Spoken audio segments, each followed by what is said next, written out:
네, 안녕하십니까. 오늘 역사 수업 시작할 텐데요. 자, 우리가 저번 시간에 배웠던 것 잘 기억하시죠? 저번 시간에는 삼장의 문란으로 인해서 농민들이 무엇을 일으켰습니까? 그렇죠. 농민 봉기를 일으켰어요. 그래서 이 농민 봉기로 인해 가지고 이 농민 봉기 두 가지 기억하셔야 됩니다. 첫 번째, 평안도민에 의한 차별. 첫 번째로는 홍경래난이 있었고요. 자, 이 홍경래난 같은 경우는 청천간 이북 지역을 점령했지만 6개월 만에 진압이 되었다라는 것 알고 계셔야 된다라고 했었고요.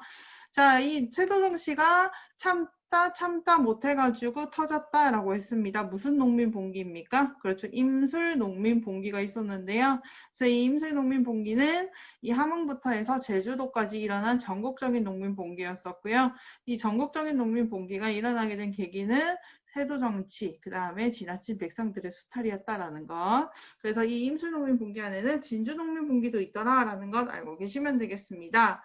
자, 그러면 이런 조선 후기의 사회의 급변한 사회 속에서 그러면 이 사회를 어떻게 변화시킬 것인지에 대한 이론도 있어야 되겠죠. 그래서 새로운 사회 개혁론의 등장에 대해서 배우겠습니다. 자, 첫 번째, 새로운 학문에 대한 관심부터 보겠는데요. 자, 우리는 조선 후기 사회 변화부터 볼 거예요. 자, 조선 후기 사회 변화 같은 경우는 임진왜란 병자호란 이후부터입니다. 그래서 전쟁이 일어나고 나서 외래로부터 외세, 일본이라든지 청나라로부터 여러 문물들이 들어오던 시기였습니다. 그렇다 보니까 기술도 발전이 되어 있었고 그다음에 이 기술을 많이 빨리 들어온 사람들 같은 경우는 돈을 많이 벌었어요. 선생님 생활이 어려워서 난 일으킨 거 아니에요? 이것도 설명을 잘 들어보시면 아실 겁니다. 조금만 더 기다려 보십시오. 자, 경제부터 먼저 볼 텐데 모내기법이에요. 자, 이 모내기법이 조선 후기부터는 남부 지역부터 상용화되기 시작해요. 쓰이기 시작했다라는 말이에요. 그래서 이 모내기법이 왜 중요하냐면요. 모내기는 여러분들이 알고 있을지는 잘 모르겠어요. 그래서 이 모내기법이 뭐냐면요. 자, 이 모판을 어떻게 합니까? 여기 모판에다가 새싹을 먼저 심어요. 다른 곳에다가. 그러면 선생님 원래 있던 토지에는요 라고 얘기하면 겨울부터 해서 5월 달까지 뭐를 심냐면 보리를 심습니다. 그러면 이 새싹들 같은 경우는 어떻게 합니까? 5월 달까지 다른 곳에서 여기 물에다가 키우는 거잖아요. 그러니까 이것을 다른 곳에서 키우면 되니까 보리도 키울 수 있고 그 다음에 뭐를 어떻게 하냐면 여기 보면 다시 심고 있죠. 이 사람들이요.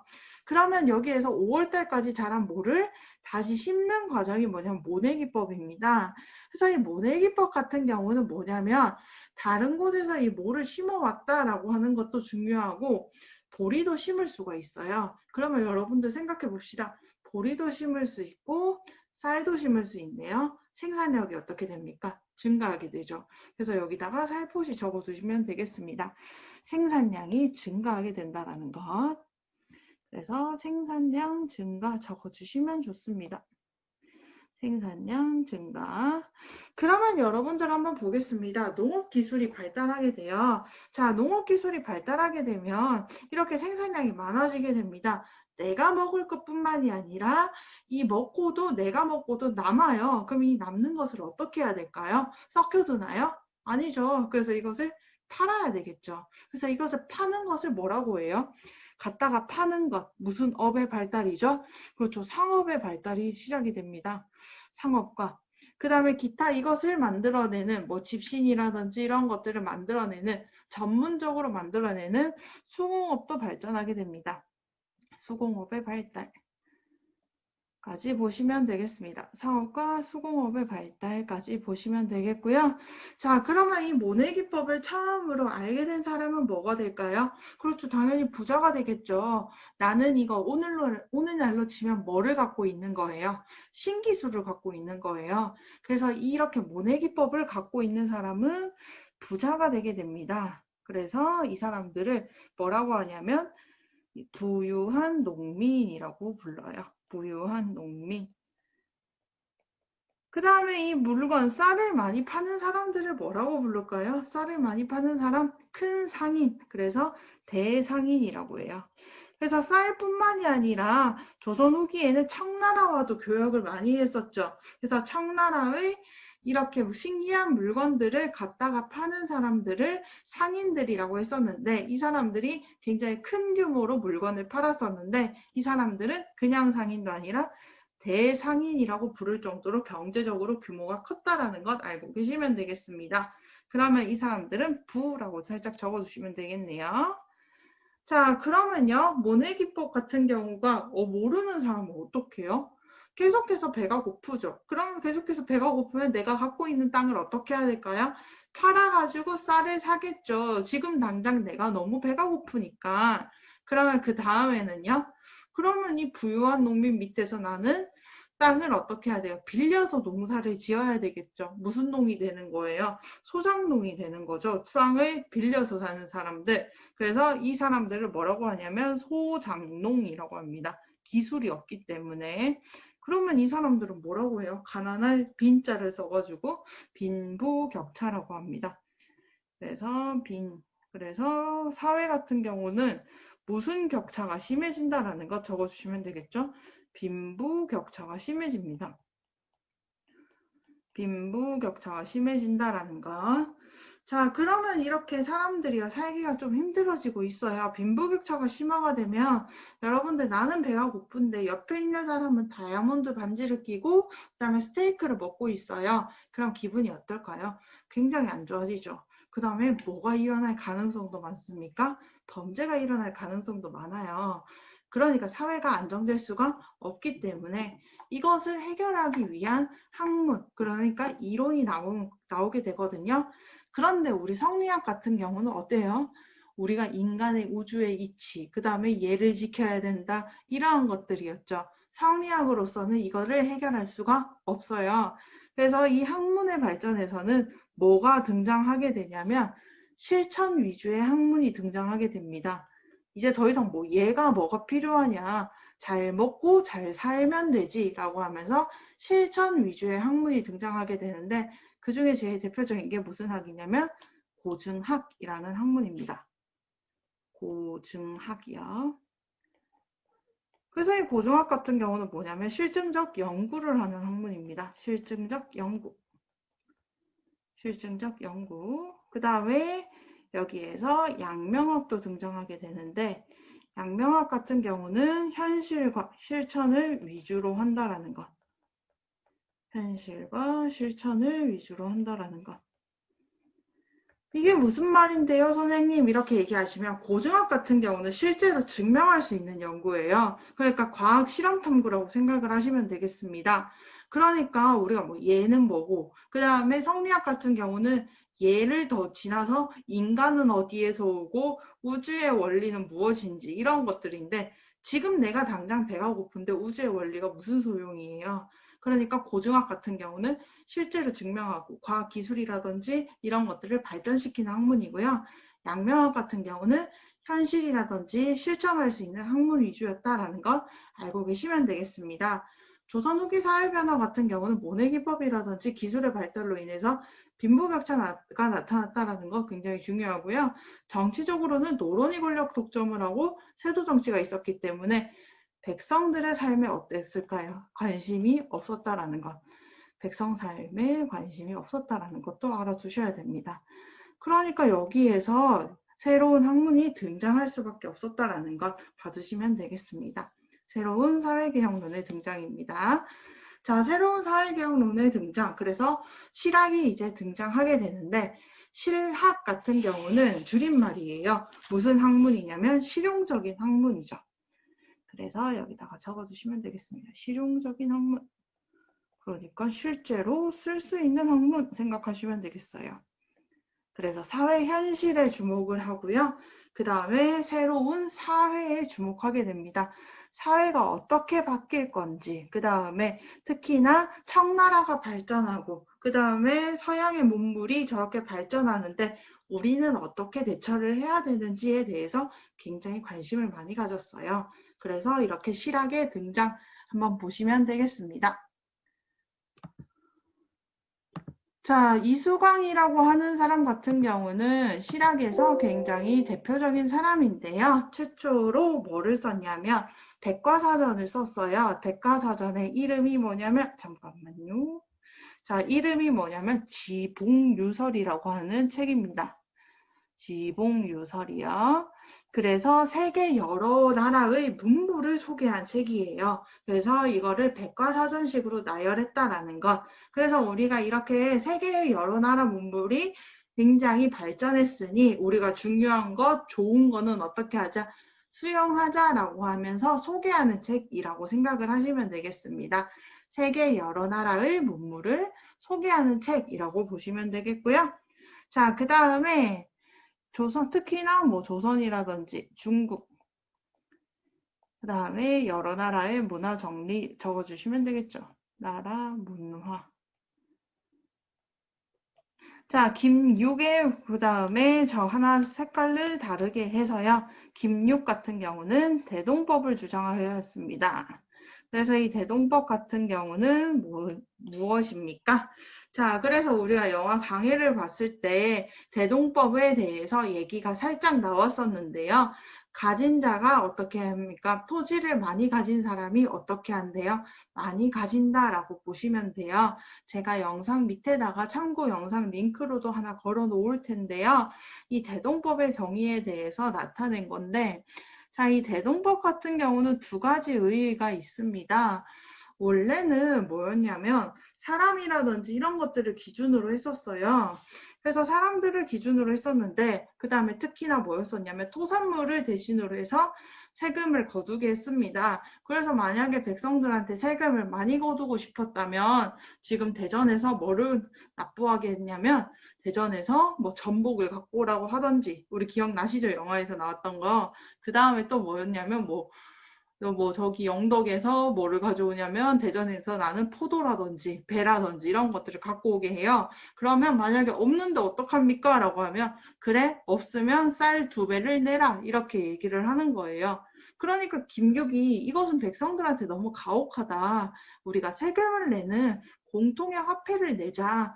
우리가 뭐 배라든지 포도라든지 그 다음에 전복은 지역마다 다 다를 수는 있어도 그래도 그나마 전국적으로 공통적으로 나는 것은 쌀 아니냐. 그래서 쌀을 공통적으로 세금으로 거두자라고 주장을 합니다.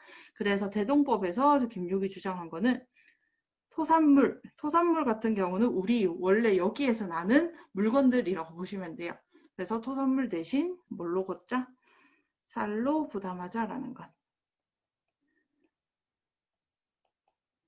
그 다음에 토지의 소유에 따라 세금을 내자라는 것. 토지의 소유에 따라 세금을 내라라고 주장을 했던 게 대동법입니다. 그러면 누가 싫어할까요?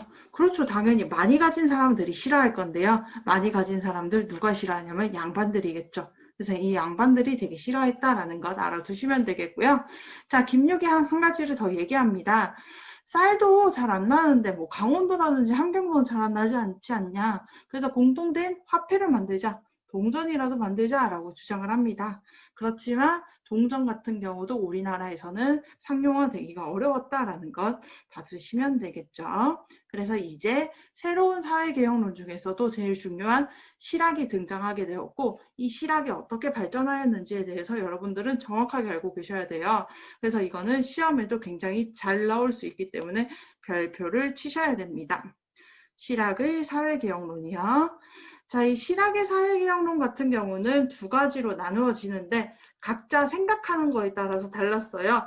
그래서 이런 말은 하면 안 되는데 좀 잘 사는 사람들 같은 경우는 중상학파였고 좀 못 사는 사람은 중농학파였어요. 그래서 잘 사는 애들은 뭐였냐면 우리가 다른 나라와 교류를 하자. 내가 다른 나라에 가봤더니 그러니까 가본 거예요, 얘네들은. 가봐서 다른 나라가 얼마나 발전됐는지 본 애들이야. 그러니까 좀 잘 사는 애들이고 그다음에 중농학파 애들은 굉장히 어렵게 살았어요. 전부 다.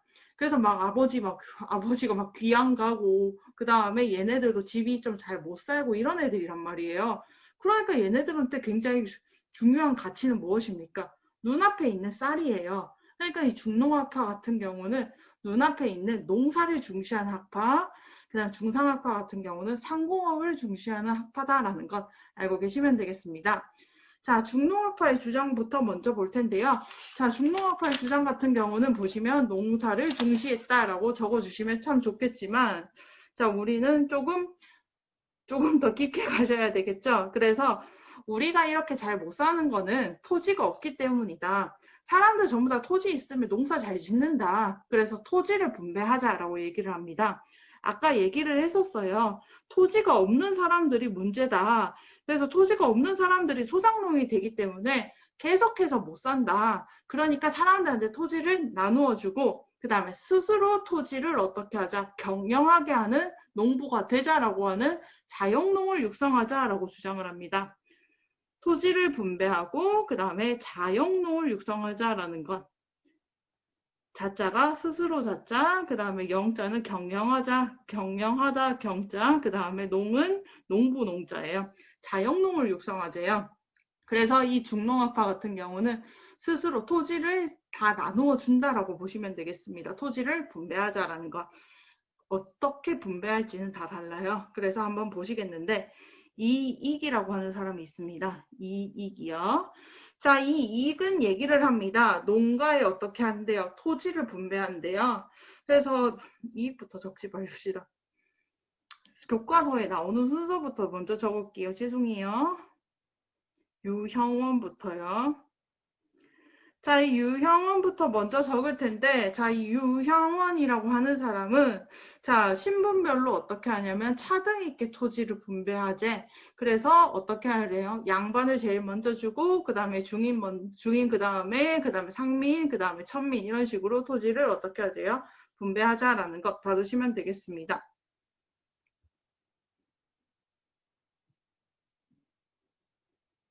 토지를 차등별 있게 신분별로 분배를 하자라고 주장을 했어요. 그래서 어떻게 했냐면 잠시만요. 토지를 어떻게 하자면 신분별로 차등 있게 분배하자라는 것. 신분별로 차등 있게 분배하자라는 것.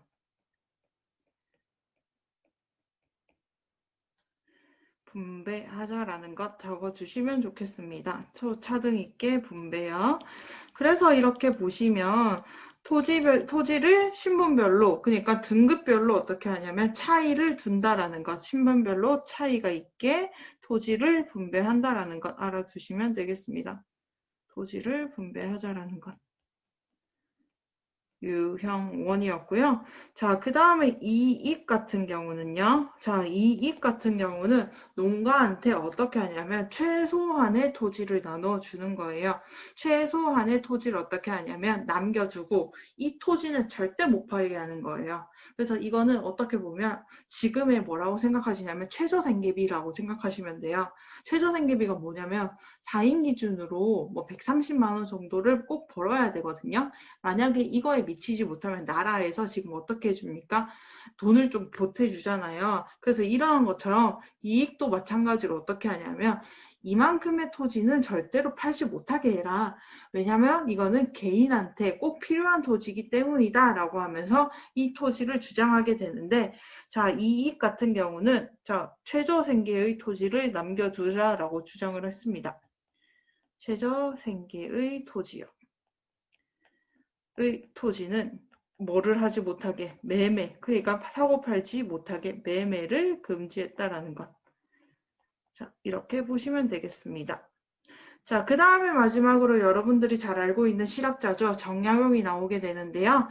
자, 이 정약용은 주장을 합니다. 뭐라고 주장을 하냐면, 자, 이 정약용은 자, 토지를 나누는데 이 토지를 어떻게 나누냐면요. 공동으로 나눠요. 그 다음에 공동으로 경정합니다. 그래서 지금으로 치면 약간 공산주의랑도 비슷해요. 그래서 공동으로 경작한 토지를 어떻게 하냐면 노동량에 따라서 분배를 합니다. 만약에 내가 열심히 했으면 내가 제일 많이 받는 거고, 그다음에 내가 제일 열심히 하지 않았어요. 그러면 이 감독관이 어떻게 하냐면 봤을 때 이거를 분배를 해준다라는 것. 그래서 노동량에 따라서 분배한다라는 것. 노동량에 따라 분배한다라는 것 알아두시면 되겠습니다. 따라 분배. 그래서 이 중농업화 같은 경우는 농사를 중시했다라는 것, 그 다음에 제일 기본이 되는 게 무엇입니까? 그렇죠. 토지죠. 여기에서 제일 중요한 게 모두 다 유영원, 이익, 정약용 모두 다 토지를 나누어 주자라고 주장을 하고 있습니다. 가장 기본이 되는 것, 농사의 기본이 되는 게 토지였고 우리가 전부 다 이 토지가 있어야지 사람들이 살 수 있다라고 주장했다라는 것 알아두시면 되겠고요. 자, 그 다음에 두 번째 중상학파 보겠습니다. 자, 중상학파 같은 경우는 상업을 중시했대요. 자, 그러면 여러분들 생각 한번 해볼게요. 자, 상업을 중시하려면요, 어떻게 해야 됩니까? 남아야 되겠죠. 그럼 이 사람들은 농사에 전혀 신경 쓰지 않았을까요? 농사에 전혀 신경 쓰지 않은 건 아니에요. 자, 그래서 이 사람들 같은 경우도 뭐였냐면, 남아야 되기 때문에 토지에서 어떻게 해야 됩니까? 많이 뽑아 먹어야 되죠. 그래서 토지에서 생산력을 어떻게 하냐면, 증가시켜야 된다라고 주장을 했습니다. 토지 생산력을 증가시켜야 된다라고 주장을 했고요. 자, 그 다음에 보시면 이 사람들 같은 경우는 중상이죠. 그래서 상공업을 중시했다라는 것. 상공업 중시. 자, 상공업을 중시했고요. 그 다음에 이 사람들 같은 경우 그럼 물건을 어떻게 해야 돼요? 신기한 거를 많이 들고 팔아야 되겠죠. 그래서 어떻게 한대? 청문물을 수용한대요. 그러면 이 사람들 같은 경우는 어떻게 해요? 청문물을 수용한대. 그러면 북쪽에 있는 것을 공부하네요. 우리 북쪽에 있는 것을 정벌하는데 북벌파 있었죠. 근데 이 사람들은 북쪽에 있는 것을 공부한다라고 해서 뭐라고도 불렀냐면 북학파라고도 불렀습니다. 북학파요. 자, 그래서 이 북학파였었고, 그래서 청문부를 수용해서 기술을 개발하자라고 주장을 했다라는 것 알고 계시면 되겠습니다. 그래서 새로운 사회개혁론의 등장이었었고, 그 다음에 중상학과 토지 생산력이 증가했다라는 것, 토지 생산력을 증가해야 되는 이유는 남는 것을 갖다가 팔아야 되기 때문에, 그 다음에 상공업 중시, 그 다음에 청문부를 수용했다라는 것, 그래서 이 사람들을 북학파라고도 불렀다라는 것 알고 계시면 되겠습니다. 여러분들 여기에서 그 중상학파 인물 한 명은 다 알고 있어요. 이름 무엇입니까? 허생전을 썼고 그 다음에 열하일기를 썼대요. 그쵸? 박지원이라고 하는 연암 박지원이에요. 자, 이 박지원 같은 경우는 중상학파 중에서 제일 대표적인 인물인데요. 우리나라 조선시대 옛날을 한번 생각해 보세요, 여러분들. 우리나라 옛날에 뭐 타고 다녔습니까? 말을 타고 다녔습니까? 일반 사람들이요. 일반 사람들은 말을 타고 다니지 않았어요. 소였죠. 그렇죠. 그러니까 소는 어때요? 아무래도 좀 느리죠. 네, 그래서 우리나라 사람들은요, 말은 농사에 쓰일 수가 없기 때문에 소는 농사에도 쓰이고 이동수단으로도 쓰여요. 일석이조죠. 하지만 느리죠. 그래서 박지원은 이것을 굉장히 안타깝게 여겼대요. 그래서 우리나라는 왜 그렇게 둘 다 같이 써야 되냐. 차라리 따로따로 이렇게 옮기는 것, 그래서 옮기는 수단에 대해서 굉장히 강조를 많이 했는데요. 우리나라가 이렇게 특히나 우리나라는 뭐가 많습니까? 산이 많다 보니까 소는 산을 오를 수가 없죠. 산을 오르기 위해서는 바퀴라든지 그 다음에 바퀴가 달린 수레라든지 물건을 옮기기 위해서 이러한 것들이 필요한데 물건을 사고 팔기 위해서는 지역 간의 교류가 활발해져야 되는데 이 지역 간의 교류가 활발해지려면 수레라든지 선박 이러한 것들 그래서 이동 수단이 발전돼야 된다라고 주장을 하게 됩니다. 여러분들 이걸 잘 이해를 하셔야 돼요. 그래서 박지원이 주장한 거는 상공업이 발전하기 위해서는 그래서 이동 수단이 발전해야 된다라고 주장을 했던 거고요. 그래서 이 이동 수단 중에서 제일 대표적이었던 게 수레나 선박이었다라는 것 알고 계시면 되겠습니다. 수레, 그 다음에 선박, 그 다음에 바퀴까지였어요. 교과서에 없는데 살짝 적어줄게요. 바퀴 사용. 그래서 수레나 바퀴, 선박 사용인데 상공업의 발전을 위해서는 이동이 잘 돼야 된다라는 것, 지역 간 이동. 그래서 살짝 적어줄게요. 상공업의 발전이 잘 되려면 뭘로 쓰지?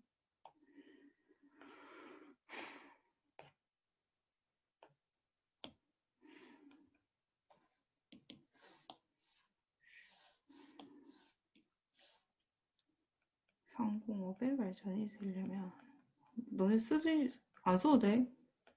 요. 잘 되려면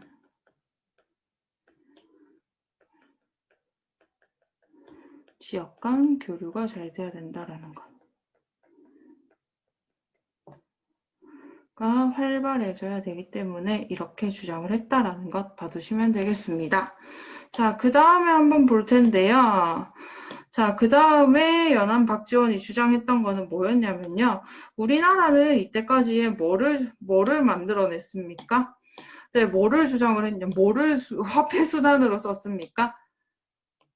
네, 그렇죠. 우리나라는 이때까지 화폐 수단을 뭘로 썼냐면 쌀이라든지 그 다음에 거기에서 많이 나는 특산물, 토산물로 많이 썼거든요.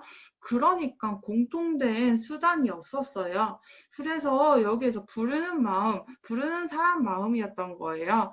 그래서 우리 상공업이 발전하려면 정확한 기준을 가지고 있는 화폐의 단위가 필요하다라고 얘기를 합니다. 그래서 정확하게 뭐를 썼냐면 화폐를 쓰자라고 주장을 합니다.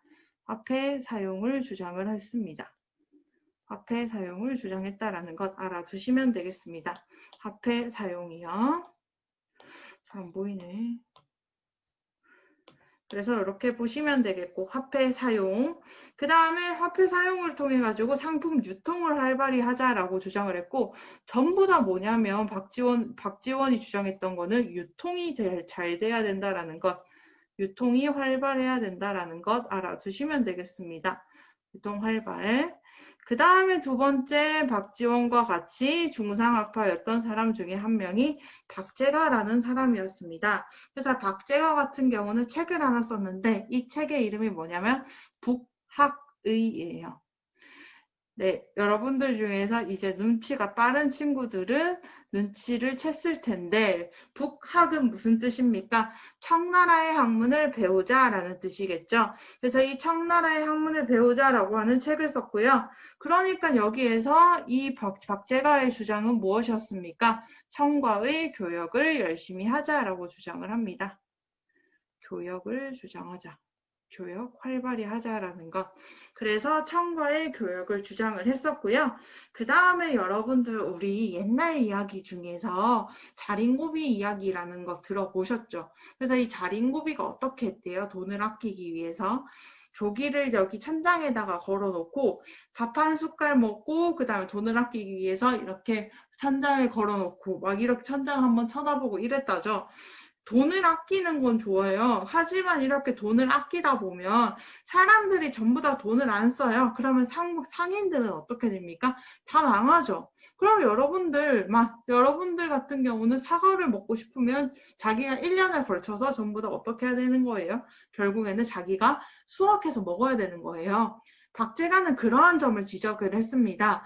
적당한 소비가 되어야지 우리가 돈을 벌고 그 다음에 상인들이 돈을 벌고 유통이 되고 그 다음에 이 상인들이 돈을 버는 게 꼭 나쁜 게 아니다. 우리가 우리 먹고 싶은 걸 먹고 그 다음에 우리 삶을 편리하게 해주는 하나의 직업이다 라고 주장을 하게 됩니다. 그래서 박제가가 주장을 했던 게 뭐냐면 이제 그만 천장에다가 뭐를 달아라, 조기를 달아라 라고 얘기를 하는 거죠. 그래서 뭐냐면 돈을 좀 써라 라고 얘기를 합니다. 소비를 해야 된다라는 것. 소비를 해야지. 그래서 소비를 해야지 우리가 생산도 가능하대요. 왜 그러냐면 여러분도 생각을 해보십시오. 핸드폰을 계속해가지고 10년 동안 사람들이 계속해서 써요. 그럼 핸드폰 회사에서는 어떻게 되는데요? 핸드폰 회사에서는 더 이상 뭐 10년 산 사람이 10년 동안 핸드폰을 쓰면 10년 동안 발전할 이유가 없잖아요. 그러니까 생산할 필요가 없죠. 그러니까 박제가 같은 경우도 기업에서나 박제가 기업이라고 얘기하진 않았겠죠. 물건의 생산을 위해서도 적당한 소비는 필요하다. 그 다음에 상업을 위해서라도 적당한 소비는 필요하니까 우리는 적당한 소비를 해야 된다라고 주장을 합니다. 그래서 이렇게 취락의 사회개혁론 외울 거 많죠? 힘들죠? 어쩔 수 없습니다. 시험 바칩니다. 그래서 여러분들 화이팅 하시길 바라겠습니다. 조금만 힘을 내시고 마지막입니다. 자, 실학의 사회개혁론의 등장 중에서 실학자들의 사회개혁론인데요. 자, 교과서에 나와 있습니다. 교과서 몇 쪽인지 살짝 한번 볼 텐데, 자, 교과서에서는 199쪽이네요. 자, 실학자들의 사회개혁론입니다. 페이지 199쪽이요. 자, 페이지 199쪽에서, 자, 여기에서 실학자들의 사회개혁론 한번 보겠습니다. 토지제도를 바로잡지 않으면 자료 1번이요. 백성의 생활은 영원히 안정될 수 없다. 토지는 국가의 근본이다. 근본이 무너지면 모든 제도가 혼란해진다. 그런데 부자들은 한없이 넓은 토지가 서로 맞대어 있고, 가난한 사람은 손 꽂을 땅도 없대요. 이만한 땅도 없다라는 거죠. 부유한 자는 더욱 부유해지고, 그 다음에 가난한 자는 더욱 가난해진대요. 무슨 격차의 심화입니까? 그렇죠. 빈부격차의 심화입니다. 빈부격차의 심하더라라는 거. 그래서 이러한 것들 알아두시면 되겠고, 유형원의 반개수록입니다. 유형원 아까 뭐를 주장했습니까? 신분별로 차등 있게 토지를 분배해라 라는 거. 중, 사, 농, 공, 상 이렇게 차등 있게 분배해라 라는 거. 자, 활동 1, 자료 1을 읽고 농업 중심의 사회 개혁론이 등장하게 된 배경을 말해보래요. 농업 중심의 사회 개혁론이 등장하게 된 이유는 무엇입니까? 빈부격차가 커지면서 그래서 밑에 있는 가난한 자들은 토지가 어떻게 됩니까? 없어지기 때문입니다. 그래서 토지를 갖지 못한 자들이 생기기 때문에 토지 없는 자들이 증가해서까지 적어두시면 되겠습니다. 자, 자료 2번 한번 보겠습니다. 중국의 풍부한 재물이 한 곳에 지체되지 않고 고루고루 유통되는 것은 모두 수레를 사용한 덕분이다. 영남 어린이들은 새우젓을 모르고 그 다음에 영남 어린이 경북 대구 이런 데겠죠. 서북 사람들은 감각교를 구분하지 못하며 당연히 서북 우린 충청도 전라도 이쪽이에요. 그래서 뭐 감각교를 당연히 이때는 교류가 없으니까 제주도랑 그러니까 감각교를 모르겠죠. 그 다음에 바닷가 사람들은 생선 장자를 밭에 걸음으로 쓰고 있지만 서울에서는 한 움큼에 한 푼을 한대요. 지역마다 교류가 되고 있다는 얘기입니까? 전혀 되고 있지 않대요. 이것은 멀리 운반할 힘이 없기 때문이다. 사방이 겨우 몇 천리가 안 되는 나라의 백성의 살림살이가 이렇게 가난한 것은 국내의 수레가 다니지 못한 까닭이다 라면서 국내에서 이렇게 문물의 교류가 없다라는 거죠. 자료 2를 읽고 당시 박지원이 이렇게 백성들이 가난한 원인은 무엇인지 한번 생각을 해보래요. 박지원이 이렇게 생각한 백성들이 가난한 이유는 무엇입니까? 상공업이 발전하지 못해서다라는 것. 이 발전하지 못했다. 그 다음에 하나 더 적어주시면 지역 간 교류가 어땠다라는 것, 없었다라는 것. 교류가 없었다라는 것 알아두시면 되겠습니다. 지역 간 교류가 없었다라는 것 받으시면 되겠고, 자, 오늘 우리는 실학의 의의와 한계까지 같이 할 텐데요. 자, 실학의 의의 같은 경우는 자, 먼저 보겠습니다. 자, 실학의 의의 같은 경우는 무슨 적입니까? 조선 후기의 문제점을 분석하고 해결 방법을 마련한대요. 그러면 문제를 분석하고 해결 방법을 마련한대요. 그러면 문제를 개혁하기 위한 개혁적 성격을 갖고 있죠. 개혁적 성격을 지니고 있다라는 거. 자, 그 다음에 두 번째 같은 경우는요. 자, 두 번째 같은 경우는 학문을 연구하는데 실증적인 방법, 실제로 증명할 수 있는 방법으로 연구하고 실생활에 활용할 수 있는 학문을 연구한대요. 무슨적 연구입니까? 그렇죠. 실용적 연구겠죠. 실용적 연구입니다. 자, 그 다음에 두 번째, 국학을 연구합니다. 조선의 언어나 지리, 역사를 연구하는데요. 그래서 이 국학 같은 경우는 왜 연구하냐면 중국에서 벗어나서 우리나라 본질의 것을 연구하면서 우리 실증적으로 우리 것을 연구하기 위해서, 우리 것에 사용하기 위해서 이렇게 연구를 했다라는 것 봐주시면 되겠고, 세 번째, 농촌 문제를 해결하고 상공업을 발전하는데요. 중농학과 중상학과겠죠. 그래서 이 사람들이 새로운 사회를 만들려고 했었고, 그 다음에 이 사람들은 전부 다 뭐였습니까? 외부 문물을 수용하자, 외부의 좋은 것들을 받아들이자. 19세기에 나중에 3학년 때 배우실 거예요. 이 사람들은 개화파에 영향을 주었다라는 거. 개화파. 그 다음에 실학의 한계는요. 이 사람들 전부 다 어디에 있었어요? 정약용도 18년 동안 뭐였냐면 귀향에 있었거든요. 이 사람도 전부 다 지방에서 조용히 책만 읽고 그 다음에 개혁에 대한 책만 쓰고 있었던 거예요. 그러면 직접 정치에 참여했다? 하지 못했다라는 것. 참여하지 못했기 때문에. 그래서 이 사람들은 국가 정책에 직접 반영하지 못했다라는 것 알아두시면 되겠습니다. 자, 그러면 여러분들 여기에서 알아두셔야 될 게 오늘 새로운 사회개혁론입니다. PPT 3장 나갔고요. 여러분들이 머리가 굉장히 아플 거예요. 왜냐면 얘 때문이죠. 중농학파와 중상학파요. 3개, 2개, 총 5개입니다. 여러분들 말하지 않아도 잘 아실 거예요. 김육의 대동법 같은 경우도 잘 알아두셔야 되고 오늘은 굉장히 중요한 것들이 많습니다. 그래서 여러분들이 짜증내지 마시고요. 그 다음에 화이팅 하시고 시험이 얼마 남지 않았습니다.